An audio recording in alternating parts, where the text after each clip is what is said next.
Hi guys, welcome to another video, and in this video we're going to be having a look at the common multipliers in maths. So what we're going to do at this point is we're going to multiply a number by itself, we're going to raise the number to the power of itself, and then we're going to do a factorial of it.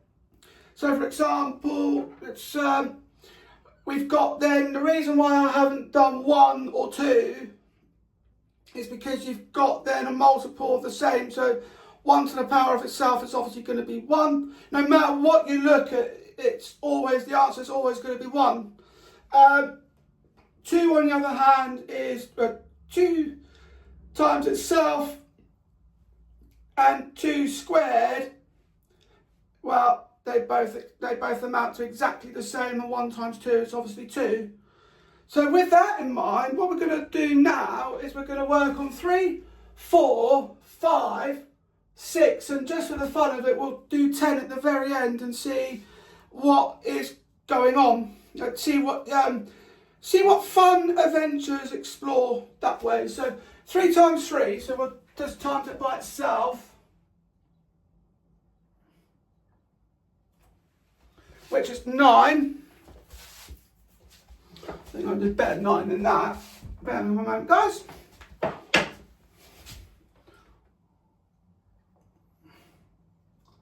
Yeah, that'll have to do. And then the next one we'll look at is you're multiplying 3, you're raising 3 to the power of itself. So what you're basically doing here is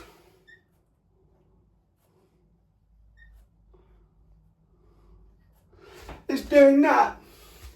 So then what you do is you do, that's 3 squared, which then you've got up there, which is 9. And then you're multiplying that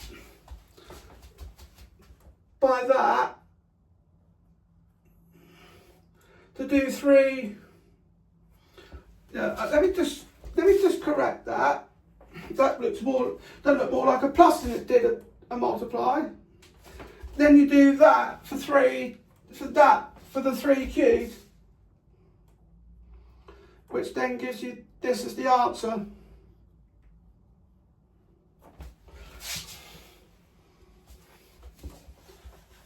And I'll just put that up on the board.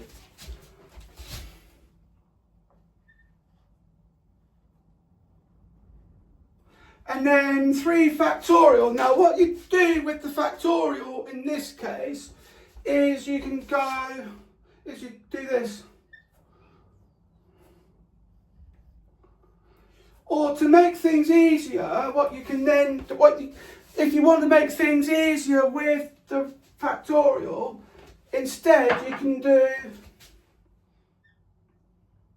because they both give you the same result. But that's how you work out a factorial.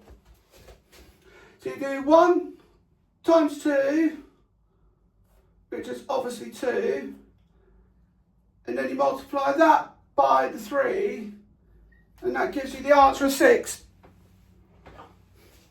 And then you keep on going with that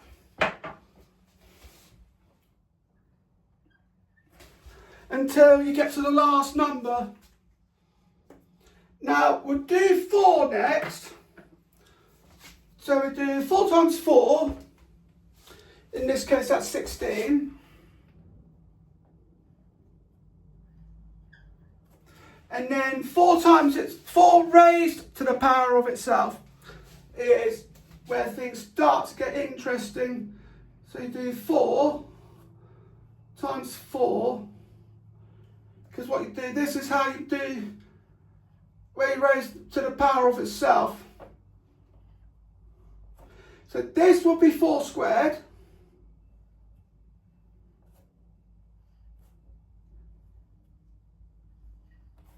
And then you multiply by that. That gives you 4 cubed. And then you multiply that again to give you 4 to the power of itself. Like so. It's an interesting way to go about things. So that's your answer for 4 to the power of itself.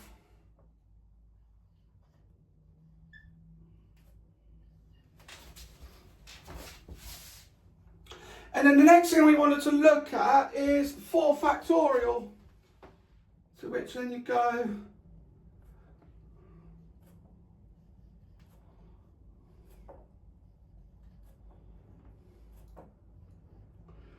to the following. So then that's obviously going to be 2.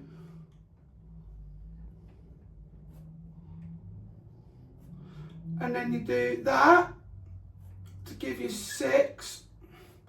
And then you do that to give you 24. Like so. It's what you get in 4 factorial.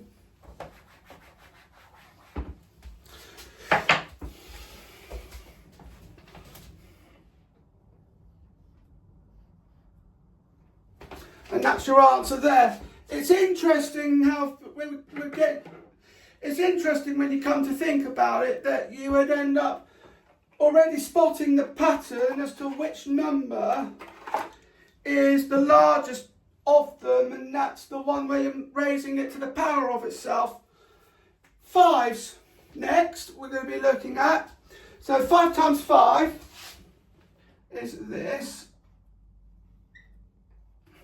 5 risen to the power of itself. Now this 5 raised to the power of itself. The interesting part with this is when you're doing that, it's either going to end in either this or this. As you continually raise them up. When you continually raise a 5 up. And then what we do, I'll show you what I mean. So let's put in what we would do, what we have been doing.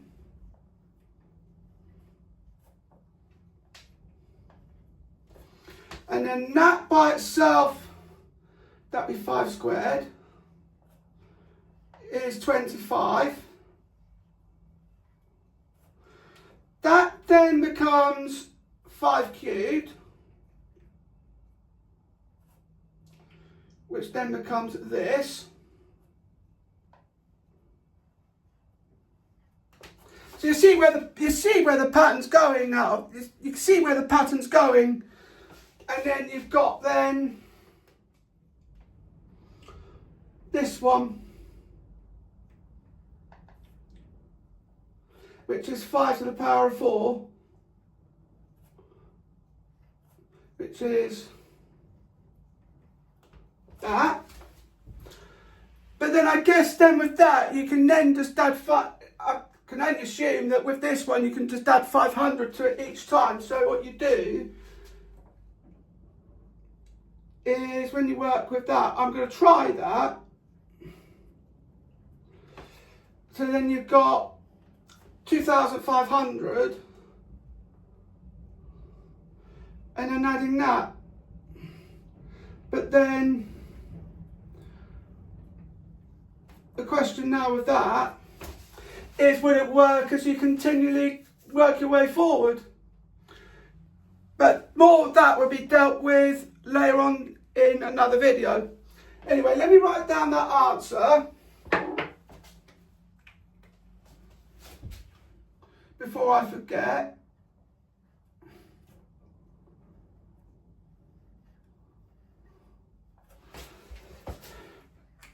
It's just interesting that raising 5 to any number after 3 will either give you a pattern of 125 or 625. Yeah, I always found that interesting. Now 5 factorial is the next part.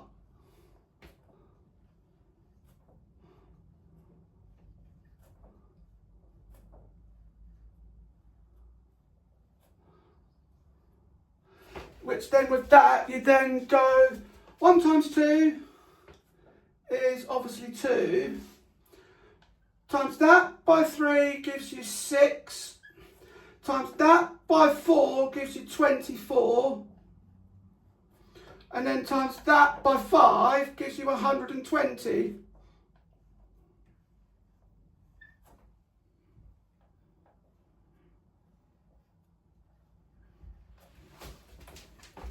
As such. And that's what the differences are when you're just multiplying the number by itself compared to raising it up to the power of itself, or just doing the factorial of it.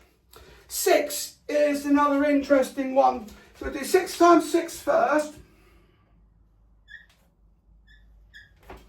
And then you do 6 to the power of itself.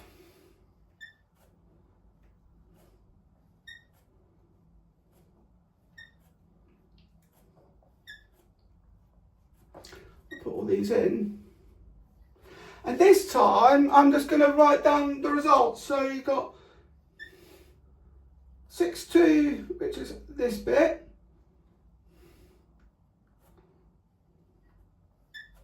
6 cubed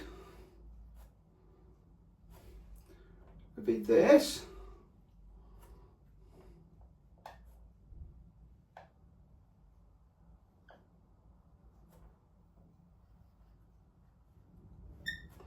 Six to the power of 4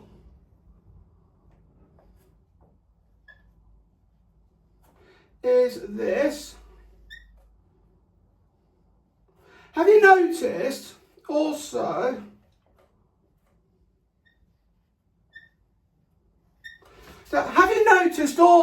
that the answer when you're raising 6 to the power of something is always in a multiple of 9? I mean, look at 6 to the power of 5.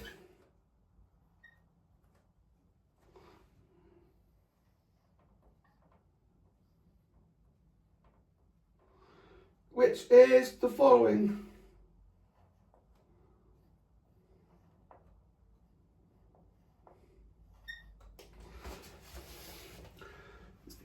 That's what 6 to the power of 5 is. Now, because we're doing 6 to the power of 6, I have got a very interesting little trick for you. Now, remember, 6 to the power of 5 is this.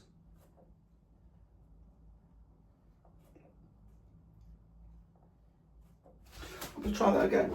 So remember what 6 to the power of 5 is. I will write that back up just to help you to remember.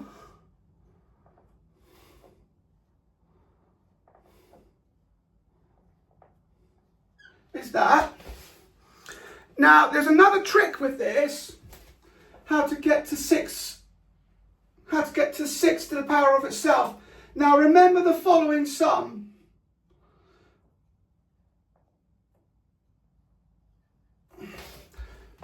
Just remember this sum.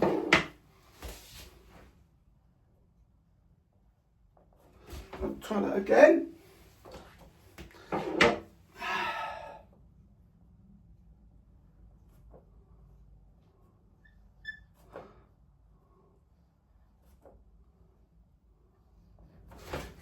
Once you remember that, just 7 times 6 is 42.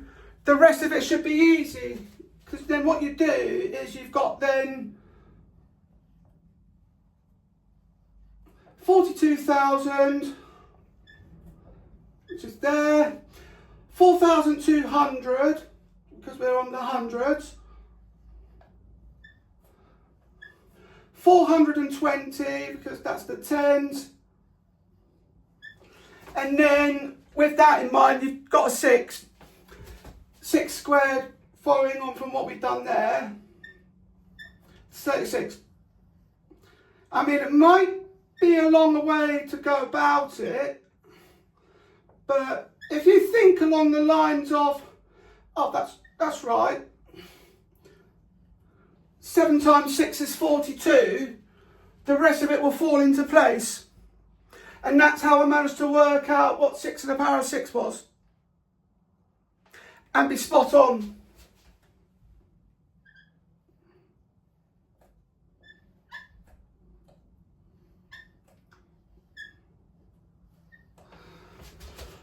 I'm going to leave that up there for the moment, just while we're working out the factorial of 6, which is that. That's 2, as you all know. That's 6, which we've got there. That's 24, which we've got there. That's 120, which we've got there. And then we just do this one, which then makes it the following.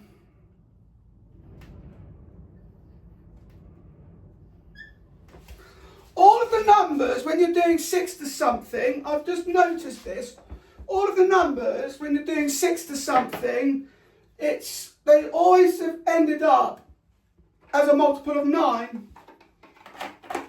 I think that is rather spooky, but yeah, there we go. The interesting one would be 10, so let's have a look. So 10 by itself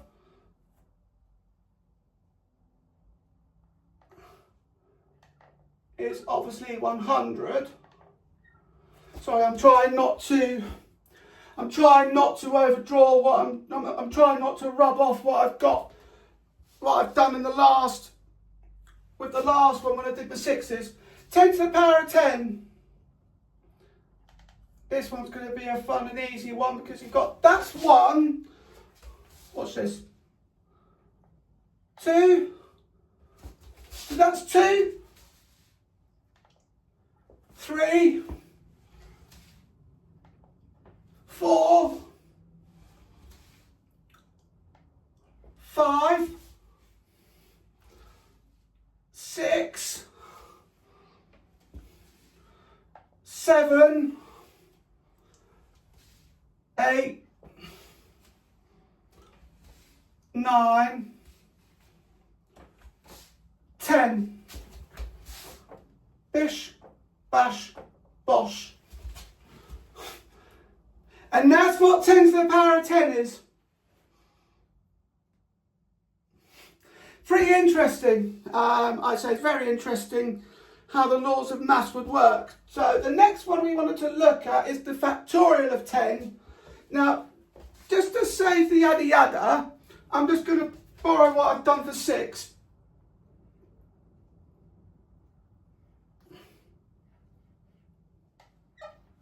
I'll put it there. Apologies guys, my black's starting to run out. Use this pen quite a lot, so I tend to normally write my notes in black. Which will explain why this one's starting to run out. So 720 times 7. Well, I've got that, so remember that is 6 factorial. 7 factorial would be that times 7, and that would give you this.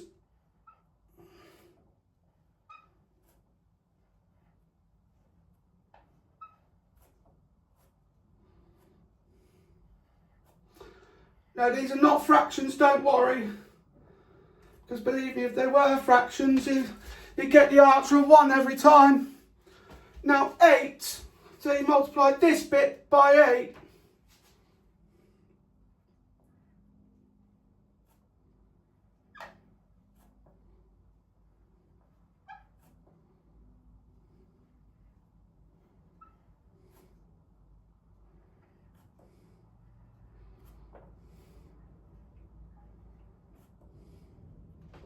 And then for 9, have you also noticed even here that everything's in a multiple of 9?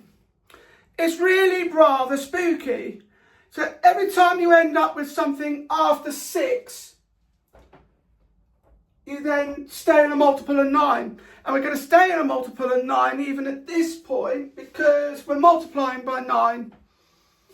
So then we've got then another way to solve this is to do your thousands first.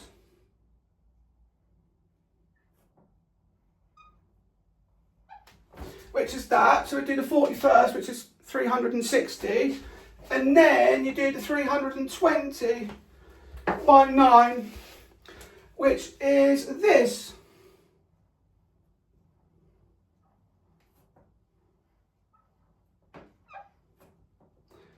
Removing the 0 in the process. And then what we'll do at this point, remembering what we've done, whoops, I'm rubbing stuff off.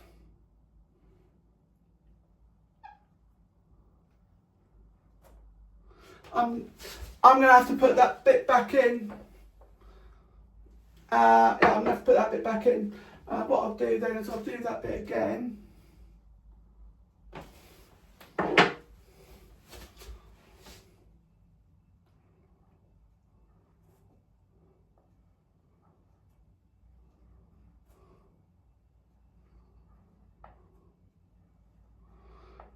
So that's 9 factorial, and then all you do for 10 is just do that. 1, 2. Or if you want to really tidy things up, which is what I want to do here, if you want enough room for your colons, well, not your colons, your commas, you do this.